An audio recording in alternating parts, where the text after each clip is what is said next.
Welcome back, Tribe. This is a very interesting episode. It's titled Our Crisis of Anti-Semitism and Islamism, but it's basically a Q&A, and this lady is up there taking questions from, people in the audience, and one of these, what could you call him, like a young liberal man, goes up there and starts asking her questions about Islam and all, and what he says is, it blew me away. I don't know what's going on with our young men. You have to listen to this. It's crazy.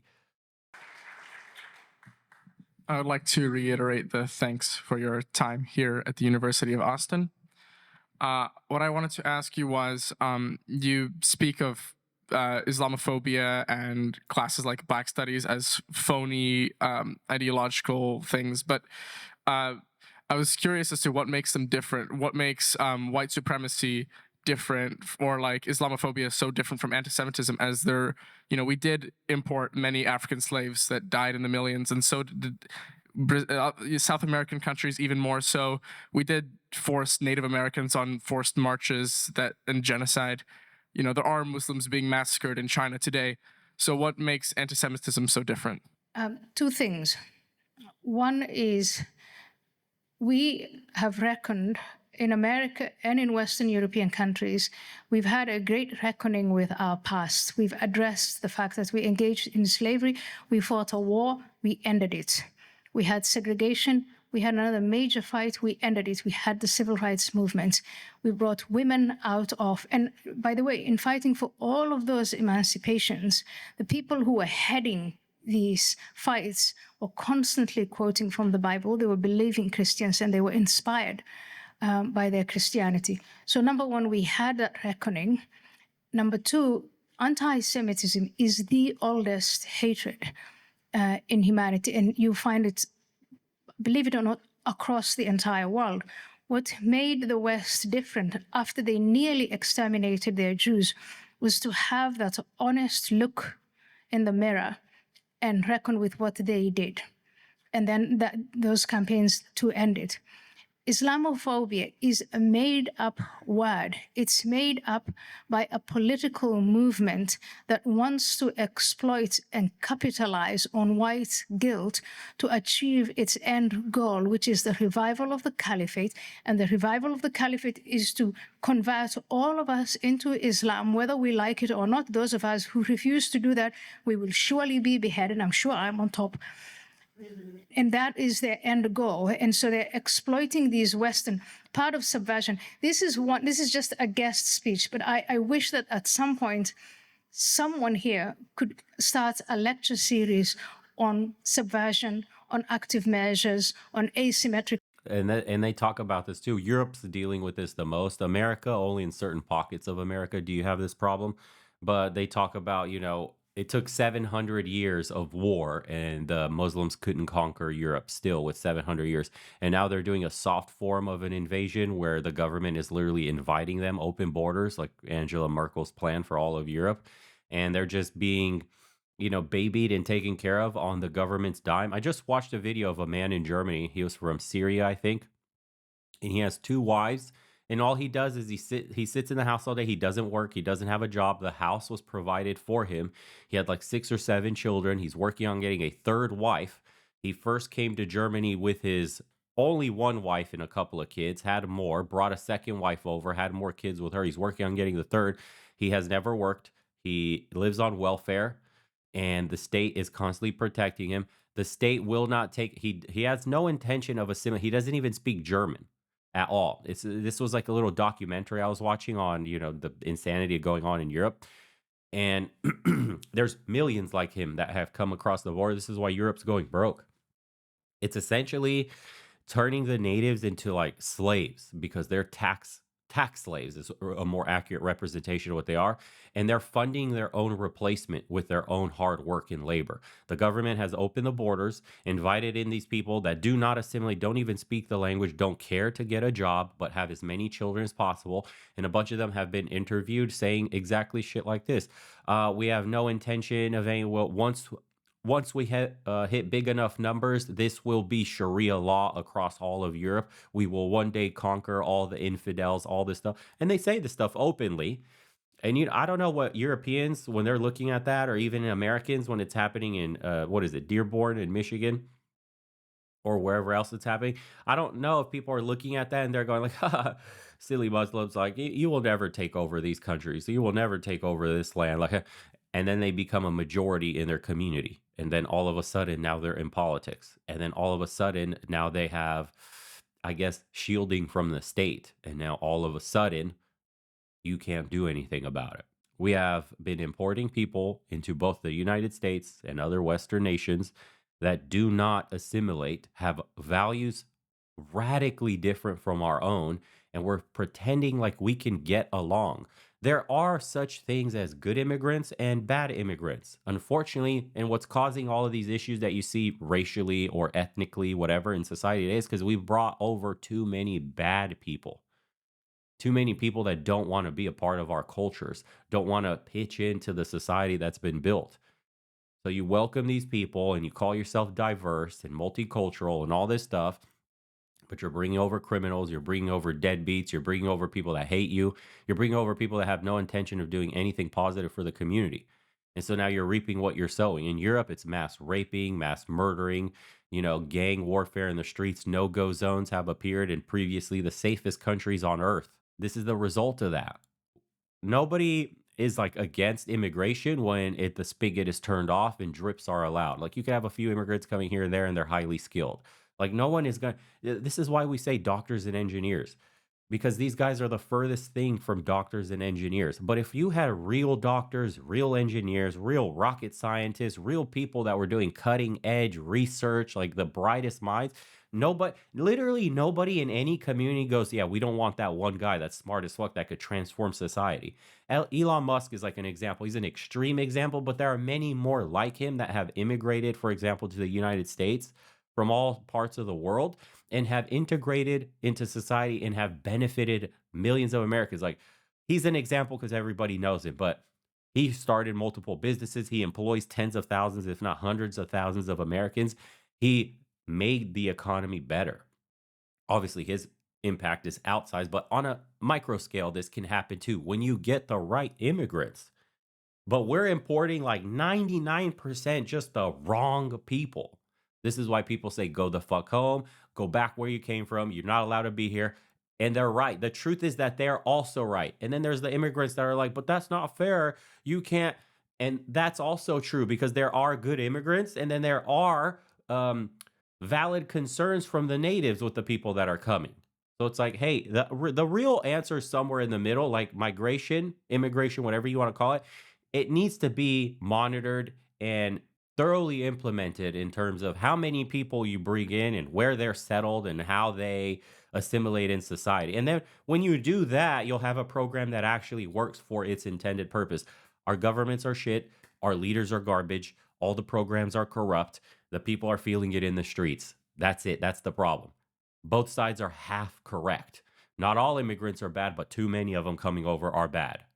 And we don't want to send all of them home. We'd like to send the ones that are bad home, but there's too many bad, so we rather close the borders completely because we can't do this properly, even on a small scale. Currently, our government is so broken.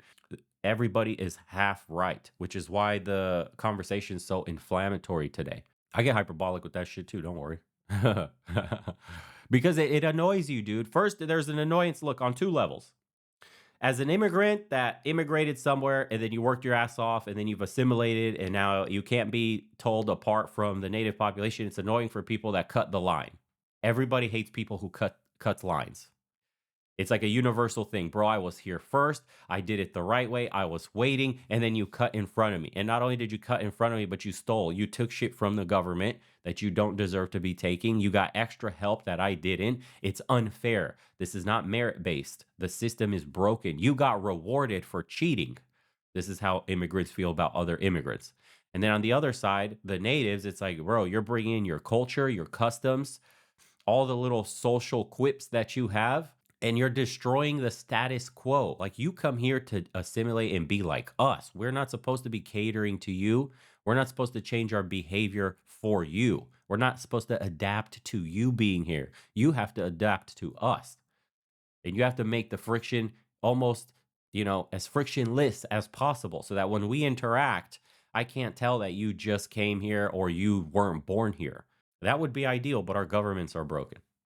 warfare, that would get you interested in what it is that the Islamists are doing and how they've become so successful against these great nations with this incredible military and economic structures. And yet the Islamists are winning. Islam is spreading. They're doing better today than they were doing in 2001 after they hit us and we invaded Afghanistan. They've got Afghanistan back. They have Iraq back. They have Syria. And these Muslim governments are they're shaking in their boots. They're worried about what could happen to them because of the Islamist movement. And that's why the Islamist movement came here. And they're exploiting principles like freedom of speech, freedom of religion, freedom of association, and so on. And of course, these progressive movements that we have here, we've got to understand that, and we've got to become really creative in finding a way of preserving our principles. I don't want to give up on the freedom of speech. But on the other hand, on beating the Islamists at their game. Is there room for compromise between principles? Listen to this. This is crazy. If I want to kill you and behead you, unless you convert to the religion I dictate, what would be the place of compromise? Well, I would not mind converting, as I myself am an agnostic, so have no faith. Have no established faith. However, I understand that some people would not share that vision. So, Bro, look at his face. I just want you to see his face. Like, these are the people that sell your country out. Look at his face. Some people would not share that vision. So, look at his face. I just want you to know these are young men.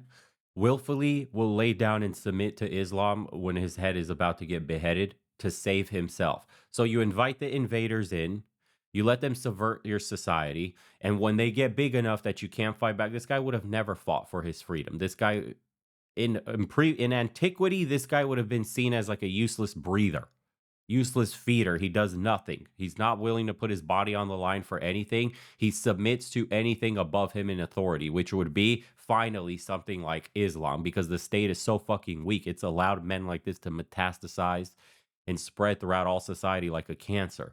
Imagine you calling yourself a man, and then you get asked, well, would you invite the barbarians at the gate? And then when the barbarians at sword to your throat tell you convert or die, you go, yeah, I'm agnostic. I don't care. Well, welcome in, guys. Totally strong rulers. We're just going to be barbarians now. I believe whatever you believe. Do they even believe? You will still get beheaded. They don't believe. Your words mean nothing. You have no conviction. You blow like a fart in the wind. That's what it is. Like, these people don't. It's the same thing where feminists are voting for, more Muslims, more open borders, and then they're getting stabbed and raped and all this stuff. All these women are voting for policies against their own interests. And then it's like, wow, we need men to save us. We need men. You're inviting what did you think was going to happen when you invite dudes that look at women as property? That you invite dudes that have multiple wives, and then their women they only can show their eyeballs. Like, you're inviting the most violent, the most uneducated, the most backward people imaginable, and they're fundamentalists, and all they want to do is destroy you. You're an infidel. You're to be conquered. You think you're going to live with these people? It's like when they're voting for communists too. You got some like art girl in college, and she's like, I love communism. It's for the people. You're getting sent to the mines. You're going to the gulags. You're not going to be painting. The state doesn't need painters. The state needs people to be mining fucking lithium. Cindy, you're going to the mines and you're going to die from inhalation of some chemical vapors, and then, or the mine crushes you, falls apart, and that's it. That's your life. Welcome to communism. They don't know, dude. And it's sad because the colleges are indoctrinating them into this information, this ideology. This guy, he's smiling, bro. It's funny to him.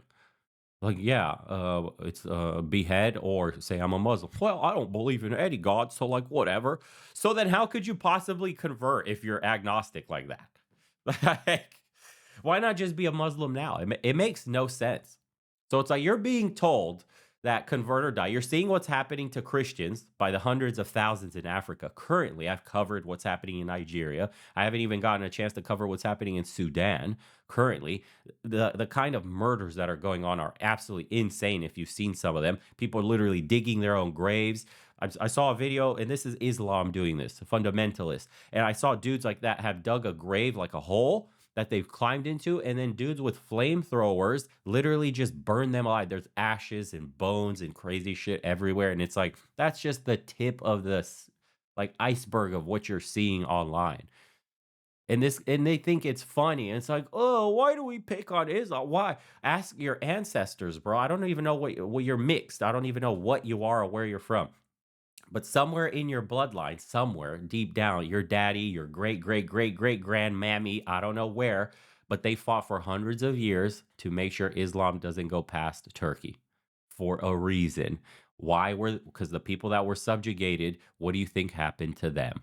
These people lack like the blood memories of the past, dude. I don't even know what to say. Watching Western Europe, like Eastern Europeans are watching something in horror. They're like, holy shit, how could Europeans do this to themselves? Do you guys not remember history? I think decadence and wealth makes you really soft in life.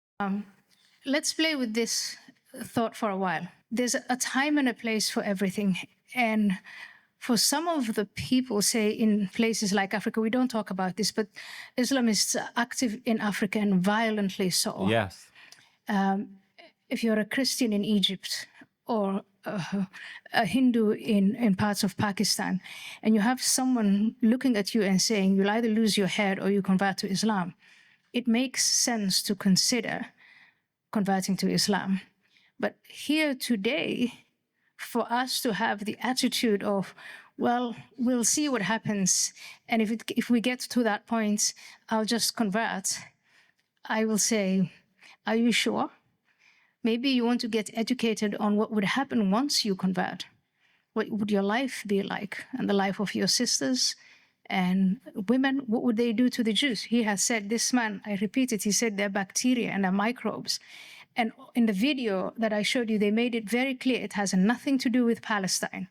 It has everything to do with them being Jewish. So they are going to annihilate the Jews. Will you stand by and watch that? Maybe I should give introduction to Islam and Islamism as a lecture series. And once you understand what it's all about, you might develop a backbone. I would look forward to that greatly. Thank you very much. Jeez, these are our young people. These are the bright young minds that will lead America in the future. I will consider that. Thank you. I don't know what else to say. This is just a glimpse into what's going on in our colleges, you guys. Our young men would gladly convert than fight for their freedom. Yeah, he has no idea what his life would look like under Islam, if he was even granted life after converting, if they even believed him. Wow. There would be no colleges for you, bro.